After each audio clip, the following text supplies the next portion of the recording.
Good evening viewers and welcome to today's top stories with MyNewsNE. I'm Pinaki and now let's look at the headlines before we start with the bulletin. Pawan Khera detained by Assam police at Delhi airport over PM Modi remarks.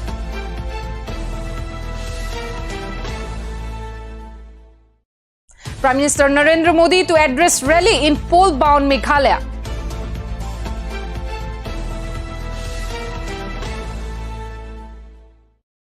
Pre-poll violence hit Nagaland, houses torched and dead body recovered.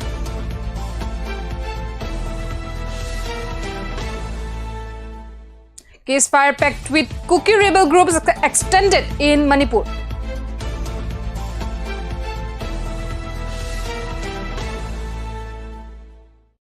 Over 31,500 refugees from Myanmar, Bangladesh took shelter in Mizoram.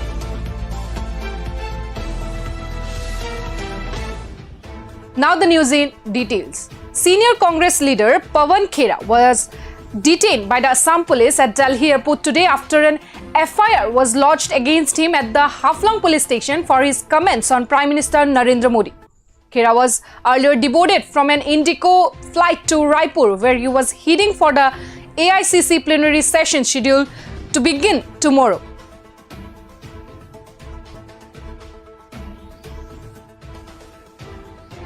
And Supreme Court granted interim bail to the Congress leader Pawan Khera today after hearing a petition about the congressman's alleged comments regarding Prime Minister Narendra Modi's father. Khera had filed a petition with the Supreme Court asking for relief from numerous FIRs that had been filed against him in Assam, Varanasi, Lucknow and Uttar Pradesh. And Khera recently referred to the Prime Minister as Narendra Gautam Das Modi while addressing a press conference to demand an investigation by a joint parliamentary committee over allegations made by the US-based Hindenburg research firm against the Adani Group. In his initial reaction after being deplaned, Khera said that he was told it and was over a language issue. The congressman meanwhile called the incident undemocratic and said, "We vehemently oppose this dictatorial behavior." The Congress leader raised slogans against the Prime Minister Narendra Modi-led government at the tarmac in protest.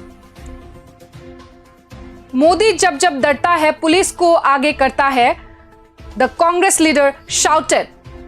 And in a statement on Twitter, the Congress said that the fight also included senior leaders, General Secretary K.C. Venugopal and General Secretary Randeep Singh Surjewala. The Congress said that earlier attempts were made to obstruct the plenary session with ED raids in Chhattisgarh. Due to the incident, the Indigo flight to Raipur was cancelled and other passengers were put on another aircraft. आप देख रहे हैं कि कैसे इस बस में पवन खेड़ा जी को और रणदीप सिंह सुरजेवाला जी उनके साथ जा रहे हैं। इन लोगों को असम की पुलिस लेकर जा रही है।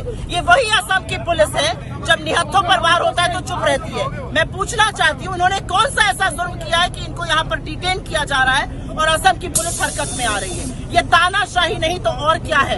ये बात करते हैं अभिव्यक्ति की आजादी की। ये आपकी अभिव्यक्ति की आजादी की असलियत है। और अगर आपको एक्शन लेना ही है अब शब्दों पर तो खूनी पंजा पर, कांग्रेस की विधवा पर, जर्सी गाय पर, 50 करोड़ की गर्लफ्रेंड पर रेनकोट पहनकर नहाते हैं हमारे प्रधानमंत्री को कहने पर पहले नरेंद्र मोदी जी को गिरफ्तार करिए और फिर किसी के खिलाफ एक्शन लीजिएगा। निजी आक्षेप आप लगाते हैं। नेहरू का सरनेम क्यों नहीं यूज करते जैसी ओछी बात भारतीय संस्कृति के खिलाफ आप बोलते हैं और हमारे नेताओं को यहाँ से अरेस्ट करके ले जा रहे हैं। एक स्लिप ऑफ टंग हुआ, उन्होंने अपने आप को करेक्ट किया। आपने तो पूरे होशो हवास में इतनी भद्दी और गंदी बातें कही है। Meghalaya. Election campaigning in the poll-bound northeast state of Meghalaya has gained momentum with just a few days left for polling. Parties and candidates in Meghalaya are going all out to woo the voters of the state. The BJP, which is contesting solo and filed candidates in all the 60 constituencies in Meghalaya for the assembly election, is leaving no stone unturned to attract voters in favor of the party. The BJP has been banking on its promise of installing a corruption-free government in Meghalaya to win the assembly elections in the state this time. With polling for the election to the 60-member Meghalaya Legislative Assembly scheduled to be held on February 27, the BJP, in a last-ditch effort, has decided to bring its star campaigner, Prime Minister Narendra Modi, for election campaigning in the state. Prime Minister Narendra Modi will address a mega public rally of the BJP at Shillong in Meghalaya on February 24. And Prime Minister Modi will address voters at 𝐋𝐈𝐕𝐄, a neighborhood in Shillong, on February 24 to drum up support for the 60 candidates of the BJP ahead of the assembly election in Meghalaya. This will be Prime Minister Narendra Modi's first roadshow in Meghalaya.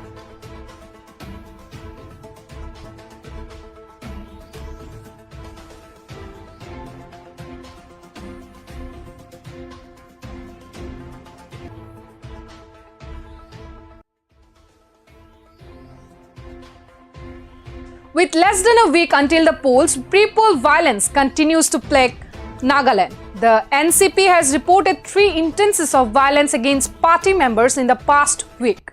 Suspected goons from the 38 Assembly constituency of BJP party led by 𝐋𝐈𝐕𝐄 allegedly invaded and completely destroyed the residence of NCP supporter Nrithung Hamtosui in Molonsu Colony, Wokha.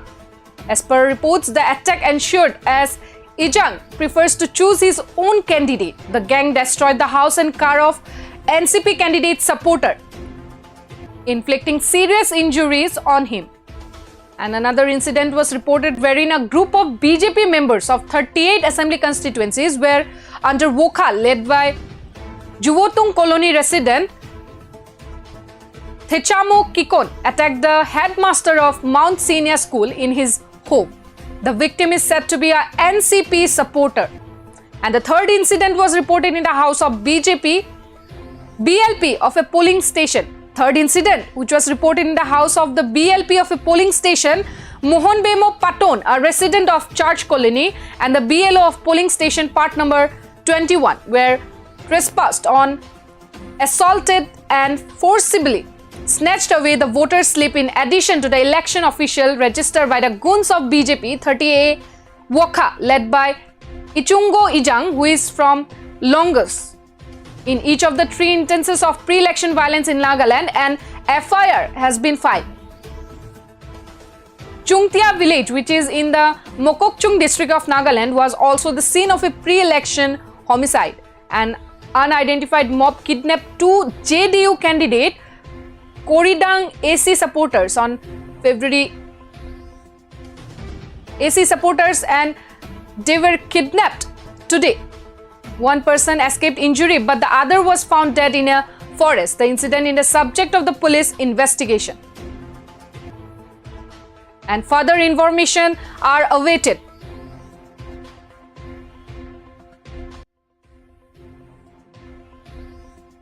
And now moving towards Manipur, the suspension of operation agreement between the center and the Kuki rebel groups in Manipur, which was set to expire on February 28 this year, has been extended for 1 more year. The center and the Manipur government have extended the tripartite SO agreement with Kuki militants under 2 groups, namely United People's Front and Kuki National Organization, by another year. Over 25 Kuki militant group under 2 apex bodies, KNO and UPF, are signatories of the SOO. The Ceasefire Pact, which was first signed in 2008, has been extended periodically. The extension was agreed upon in a meeting of all the parties on February 17, and it will be effective from March 1st. According to an official notification, the extension agreement was signed by Ministry of Home Affairs Additional Secretary Piyush Goyal and Government of Manipur Representative Devesh Deval for the government, and Kitho Zomi and Joshua Thadao for UPF, and Dr. Selen Haukip for the KNO. The Kuki militant group, which had earlier demanded a separate Kuki state within Manipur, had recently sought a territorial council, and political dialogue on this agenda has already started.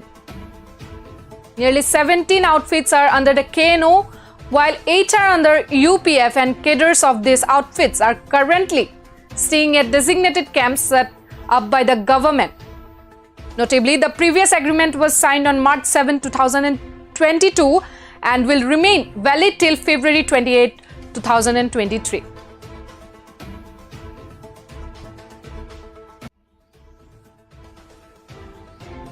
Over 31,500 refugees from Myanmar and Bangladesh have taken shelter in different parts of Mizoram. The number of Myanmar nationals taking refuge in the northeastern state was 31,050 as on January 27, and those from Bangladesh were 541.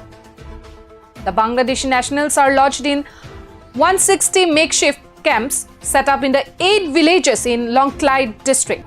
The Myanmar national, mostly from Chin state, fled to Mizoram following a military coup in the neighboring country in February, while the asylum seekers from Bangladesh Chittagong hill tracks came to the state after a military offensive against an ethnic insurgent group. Mizoram shares a 510-kilometer long porous border with Myanmar and a 318-kilometer boundary with Bangladesh. Mizoram Home Minister Lalchamliana had recently informed that the assembly that the state government has so far released over rupees 3.8 crore as part of the relief measures for the Myanmar nationals and rupees 30 lakh for those from Bangladesh.